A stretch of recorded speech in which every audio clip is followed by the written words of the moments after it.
Hello students, now you are ready with questionnaire or interview schedule.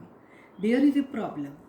How to collect data? What are the modes of data collection? So today we are going to discuss the various modes of data collection. There are three basic ways of collecting data. Number one, personal interview. Number two, mailing questionnaires or mailing surveys. Number three, telephone interview. Number one is personal interview. This method is very important. In this method, the investigator conduct face-to-face interview with the respondent. This method is used when the researcher has access to all the members. This method has some merits. Number one, personal contact is made between the respondent and the interviewer. The interviewer has the opportunity of explaining the study and answering any query of the respondent. Number two, the interviewer can request the respondent to expand on answers that are particularly important. Number three, misinterpretation and misunderstanding can be avoided. Number four, watching the reaction of the respondent can provide supplementary information. But this method has some shortcomings. It is very expensive as it requires large number of trained investigators. Number two, it takes longer time to complete the survey. Number three, presence of researcher may create a problem for respondent from saying what they really think. Second method is mailing questionnaire.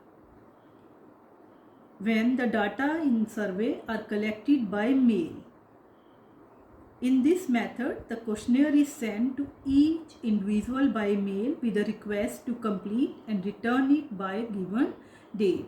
The most important advantage of this is that it is less expensive. It allows the researcher to have access to people in remote areas too. It does not allow influencing of the respondent by the interviewer. It also permits the respondent to take sufficient time to give thoughtful answer to the question. These days, online surveys or surveys through short messaging services have become popular, that is SMS. The disadvantage of mail survey is that number one, there is less opportunity to provide assistance in clarifying the instruction, so there is possibility of misinterpretation of questions. Number two, mailing is also likely to produce low response rates due to certain factors such as not returning of questionnaire or returning it without completing. Third method is telephone interview. In this method, the information is collected through telephone. The advantage of telephone interview are that they are cheaper than personal interview. They can be conducted in shorter time. They allow the researcher to assist the respondent by clarifying the question. Telephone interview is better in cases where the respondent are reluctant to answer certain questions in personal interview. But this method is also not free from limitations. In this method, the visual reaction of the respondent are not possible, which are very helpful in obtaining information on sensitive issues. Now, pilot survey. After preparing a questionnaire, it becomes important to try out the questionnaire with small group of people, which is known as pilot survey, or it means pre-testing of questionnaire.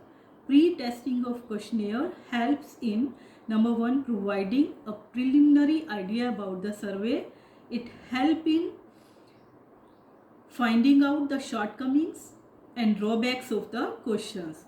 Number two, pilot survey help in assessing the suitability of questions, clarity of instruction, performance of enumerator.